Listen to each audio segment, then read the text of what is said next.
Hello, hi ಮಕ್ಕಳೇ, ಎಲ್ಲರೂ ಹೇಗಿದ್ದೀರಾ? ಈಗ ನಾನೊಂದು ಕತೆ ಹೇಳ್ತೀನಿ. ಕತೆಯನ್ನು ನೀವು ಕೇಳಿಸ್ಕೊಳ್ಬೇಕು. ನೋಡಿ, ಈ ಚಿತ್ರದಲ್ಲಿ ಕಾಣಿಸ್ತಿರುವಂಥ ಮಹಾನ್ ಸಾಧಕರ ಒಂದು ಕತೆ, ಸರಿನಾ? ಆ ಕತೆ ಕೇಳೋದಕ್ಕೆ ನೀವೆಲ್ಲ ರೆಡಿ ಇದ್ದೀರಲ್ವಾ?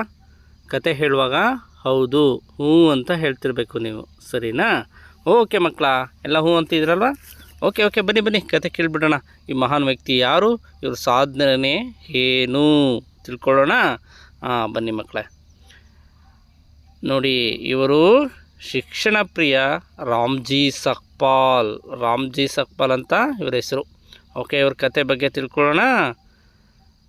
ಮಹಾರಾಷ್ಟ್ರದ ಒಂದು ಹಳ್ಳಿಯಲ್ಲಿ ರಾಮ್ಜಿ ಸಕ್ಪಾಲ್ ಎಂಬ ಸತ್ಯನಿಷ್ಠ ಮತ್ತು ಶ್ರಮವಂತ ವ್ಯಕ್ತಿ ಇದ್ದರು. ಅವರು ಸೇನೆಯಲ್ಲಿ ಕೆಲಸ ಮಾಡುತ್ತಿದ್ದರು. ಬ್ರಿಟಿಷ್ ಸೇನೆಯಲ್ಲಿ ಅವರು ಕೆಲಸ ಮಾಡ್ತಾಯಿದ್ರು. ಜೀವನ ಸರಳವಾಗಿದ್ದರೂ ಅವರ ಮನಸ್ಸು ತುಂಬ ದೊಡ್ಡದು. ರಾಮ್ಜಿಗೆ ಮಕ್ಕಳ ಮೇಲೆ ಅಪಾರ ಪ್ರೀತಿ. ಅವರು ಪ್ರತಿದಿನ ಮಕ್ಕಳಿಗೆ ಹೇಳುತ್ತಿದ್ದರು, ಧನ ಸಂಪತ್ತು ಕಳೆದು ಹೋದರೂ ಪರವಾಗಿಲ್ಲ, ಶಿಕ್ಷಣ ಕಳೆದು ಹೋಗಬಾರದು. ಏನು ಹೇಳ್ತಾಯಿದ್ರು ಮಕ್ಕಳಿಗೆ ಅವರು? ಧನ ಸಂಪತ್ತು ಕಳೆದು ಹೋದರೂ ಪರವಾಗಿಲ್ಲ, ಶಿಕ್ಷಣ ಕಳೆದು ಹೋಗಬಾರದು. ನೋಡಿ, ಎಷ್ಟು ದೊಡ್ಡ ಮಾತು ಅಲ್ವಾ? ಆ ದಿನಗಳಲ್ಲಿ ಬಡ ಮಕ್ಕಳಿಗೆ ಓದಲು ಅವಕಾಶ ಬಹಳ ಕಡಿಮೆ ಇತ್ತು. ಆದರೂ ರಾಮ್ಜಿ ತಮ್ಮ ಮಗ ಭೀಮಾನನ್ನು ಶಾಲೆಗೆ ಕಳುಹಿಸಿದರು. ಮಗನಿಗೆ ಓದಲು ಪುಸ್ತಕಗಳಿಲ್ಲದಿದ್ದಾಗ ರಾಮ್ಜಿ ಕಷ್ಟಪಟ್ಟು ದುಡಿದು ಬಂದ ಸಂಬಳದಿಂದ ಮನೆ ಖರ್ಚನ್ನು ಉಳಿಸಿ ಪುಸ್ತಕಗಳನ್ನು ತಂದು ಕೊಡುತ್ತಿದ್ದರು. ಒಮ್ಮೆ ಭೀಮಾ ಕೇಳಿದನು, ಅಪ್ಪ, ಓದುವುದು ಯಾಕೆ ಅಷ್ಟು ಮುಖ್ಯ? ರಾಮ್ಜಿ ನಗುತ್ತಾ ಹೇಳಿದರು, ಮಗನೇ, ಶಿಕ್ಷಣವೇ ಮನುಷ್ಯನ ನಿಜವಾದ ಶಕ್ತಿ. ಅದು ನಿನ್ನನ್ನು ದೊಡ್ಡ ವ್ಯಕ್ತಿಯಾಗಿಸುತ್ತದೆ. ಮತ್ತೆ ಹೇಳ್ತೀನಿ, ಕೇಳಿಸ್ಕೊಳ್ಳಿ. ಒಮ್ಮೆ ಭೀಮಾ ಏನಂತ ಕೇಳ್ತಾನೆ ಅವರ ಅಪ್ಪನಿಗೆ? ಅಪ್ಪ, ಓದುವುದು ಏಕೆ ಅಷ್ಟು ಮುಖ್ಯ ಅಂತ ಕೇಳ್ತಾನೆ. ಅದಕ್ಕೆ ರಾಮ್ಜಿ ಅವರು ಏನು ಹೇಳಿದ್ರೆ, ಮಗನೇ, ಶಿಕ್ಷಣವೇ ಮನುಷ್ಯನ ನಿಜವಾದ ಶಕ್ತಿ. ಅದು ನಿನ್ನನ್ನು ದೊಡ್ಡ ವ್ಯಕ್ತಿಯಾಗಿಸುತ್ತದೆ. ಅದೇ ಭೀಮಾ ಮುಂದೆ ಚೆನ್ನಾಗಿ ಓದಿ ವಿಶ್ವದ ಅತ್ಯುತ್ತಮ ವಿದ್ಯಾರ್ಥಿಯಾದರು.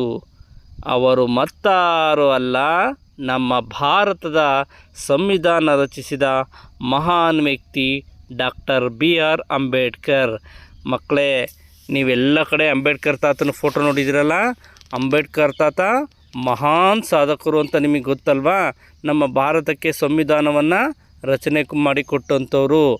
ಆ ಸಂವಿಧಾನದ ಅಡಿಯಲ್ಲೇ ಸರ್ಕಾರಗಳೆಲ್ಲ ನಡೀತಾ ಇರೋವಂಥದ್ದು. ನೀವು ಎಲ್ಲ ಇರೋವಂಥದ್ದು. ಅದೇ ಕಾನೂನುಗಳನ್ನ ರಚಿಸಿಕೊಟ್ಟಿರುವಂಥ ಮಹಾನ್ ವ್ಯಕ್ತಿ ಅವರು. ಅಂಥ ವ್ಯಕ್ತಿ ಓದಿ ದೊಡ್ಡ ವ್ಯಕ್ತಿ ಆಗೋದಕ್ಕೆ ಕಾರಣ ಆಗಿದ್ದು ಯಾರು?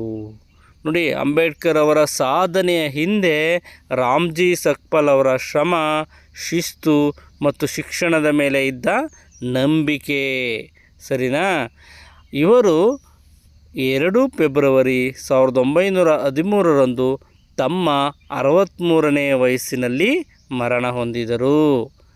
ಮಕ್ಕಳೇ, ಈ ಕಥೆಯಲ್ಲಿ ಏನು ನೀತಿ ಕಲ್ತ್ಕೊಂಡ್ರಿ? ಈ ಕಥೆಯ ಸಂದೇಶ ಏನು? ನೋಡಿ, ತಂದೆಯ ಒಳ್ಳೆಯ ಮಾರ್ಗದರ್ಶನ ಮತ್ತು ಶಿಕ್ಷಣದ ಮಹತ್ವದ ಜೀವನವನ್ನು ಬದಲಾಯಿಸಬಹುದು. ತಂದೆಯ ಒಳ್ಳೆಯ ಮಾರ್ಗದರ್ಶನ ಮತ್ತು ಶಿಕ್ಷಣದ ಮಹತ್ವ ಜೀವನವನ್ನು ಬದಲಾಯಿಸಬಹುದು. ಮಕ್ಕಳು ತಂದೆ ತಾಯಿ ಗುರು ಹಿರಿಯರ ಮಾರ್ಗದರ್ಶನ ಪಡೆಯಬೇಕು. ನೋಡಿ, ನೀವು ಪೆನ್ಗಳನ್ನು ಕೊಡಿಸಿ, ಬುಕ್ ಕೊಡಿಸಿ ಅಂತ ಎಲ್ಲ ಕೇಳ್ತಿರ್ತೀರ. ಎಲ್ಲ ಕಷ್ಟಪಟ್ಟು ಅವ್ರು ದುಡ್ದಿದ್ರಲ್ಲಿ ಅವ್ರು ಊಟ ಮಾಡ್ತಾರೋ ಇಲ್ವೋ ತಂದು ನಿಮಗೆ ಕೊಡ್ತಾ ಇರ್ತಾರೆ ಮಕ್ಕಳೇ. ಅವನ್ನು ಹಾಳು ಮಾಡಬಾರ್ದು. ನೀವು ಸುಮ್ಮನೆ ಪೆನ್ಸಿಲ್ ಎರಿತೀರ, ಸುಮ್ಮನೆ ಪೇಪರ್ ಎರಿತೀರ, ಅವೆಲ್ಲ ಮಾಡಬಾರ್ದು. ಅದೆಲ್ಲದನ್ನು ಓದೋದಕ್ಕೆ ಬಳಸ್ಕೊಬೇಕು. ತಂದೆ ತಾಯಿಗಳನ್ನು ಗೌರವಿಸಬೇಕು. ಅವರು ಶ್ರೀಮಂತರಿರಲಿ, ಬಡವರಿರಲಿ, ತಂದೆ ತಾಯಿಗಳನ್ನು ನೀವು ಗೌರವಿಸುವಂಥದ್ದು, ಪ್ರೀತಿಸುವಂಥದ್ದು, ಅವ್ರ ಮಾರ್ಗದರ್ಶನ ತಗೊಳ್ಳೋವಂಥ ಕೆಲಸ ಮಾಡಬೇಕು. ಹಾಗೆಯೇ ಗುರುಗಳು ಹೇಳೋ ಅಂಥದ್ದನ್ನು ಸಹ ಸೂಕ್ತವಾಗಿ ನೀವು ಕಲ್ತ್ಕೋಬೇಕು. ನೋಡಿ, ರಾಮ್ಜಿ ಸಕ್ಬಲ್ರವರ ಕತೆ ಕೇಳಿದ್ವಲ್ಲ, ಅಂಬೇಡ್ಕರ್ ಅಷ್ಟು ಸಾಧನೆ ಮಾಡೋದಕ್ಕೆ ಅವರ ತಂದೆಯ ಒಂದು ಪರಿಶ್ರಮ, ಅವರ ತಂದೆಯ ಒಂದು ಶಿಸ್ತು, ಅವರ ತಂದೆಯ ಪ್ರೇರಣೆ ಮತ್ತು ಪೋಷಣೆಯೂ ಸಹ ಅಷ್ಟೇ ಮುಖ್ಯ ಆಗಿತ್ತು ಅನ್ನೋವಂಥದ್ದು ಮರಿಬಾರ್ದು. ನೀವೆಷ್ಟೇ ದೊಡ್ಡ ವ್ಯಕ್ತಿ ಆಗ್ಬೋದು, ಚೆನ್ನಾಗಿ ಓದ್ಬೋದು, ಸ್ಕೂಲ್ಗೆ ಫಸ್ಟ್ ಬರ್ಬೋದು, ದೇಶದ ಅತ್ಯುನ್ನತ ಹುದ್ದೆಗೆ ಹೋಗ್ಬೋದು, ಆದರೆ ತಂದೆ ತಾಯಿ ಕೊಟ್ಟಂಥ ಸಹಕಾರ, ಗುರುಗಳು ಕಲಿಸಿದಂಥ ಶಿಕ್ಷಣ ಇವ್ಯಾವುದೂ ಮರೆಯಬಾರ್ದು ಮಕ್ಕಳೇ. ವಿದ್ಯೆ ಅನ್ನೋಂಥದ್ದು ದೊಡ್ಡ ಸಂಪತ್ತು ಅನ್ನೋದಾದರೆ ನೀವು ಇವತ್ತಿಂದಲೇ ಚೆನ್ನಾಗಿ ಓದಿ, ಚೆನ್ನಾಗಿ ಅಭ್ಯಾಸ ಮಾಡಿ ಮಕ್ಕಳೇ. ಎಲ್ರಿಗೂ ಸಹ ಒಳ್ಳೆಯದಾಗಲಿ. ನೋಡಿ, ನೀವು ಯಾರೂ ಇನ್ನೂ ನನ್ನ ಚಾನಲ್ನ ಸಬ್ಸ್ಕ್ರೈಬ್ ಮಾಡಿಲ್ಲ, ಸಬ್ಸ್ಕ್ರೈಬ್ ಮಾಡಿ. ನಿಮಗೆ ಒಳ್ಳೊಳ್ಳೆ ಕಥೆಗಳನ್ನು ಮತ್ತು ಕನ್ನಡದ ಪಾಠಗಳನ್ನು ತಿಳಿಸ್ಕೊಡ್ತೀನಿ ಅಂತ ಹೇಳ್ತಾ ಇವತ್ತಿನ ಕಥೆಯನ್ನು, ಈಗಿನ ಕಥೆಯನ್ನು ಮುಗಿಸ್ತಾ ಇದ್ದೀನಿ. ರಾಮ್ಜಿ ಸಕ್ಪಾಲ್ ಅಂತ ಮಹಾನ್ ವ್ಯಕ್ತಿನ ಮರಿಬೇಡಿ ಮಕ್ಕಳೇ.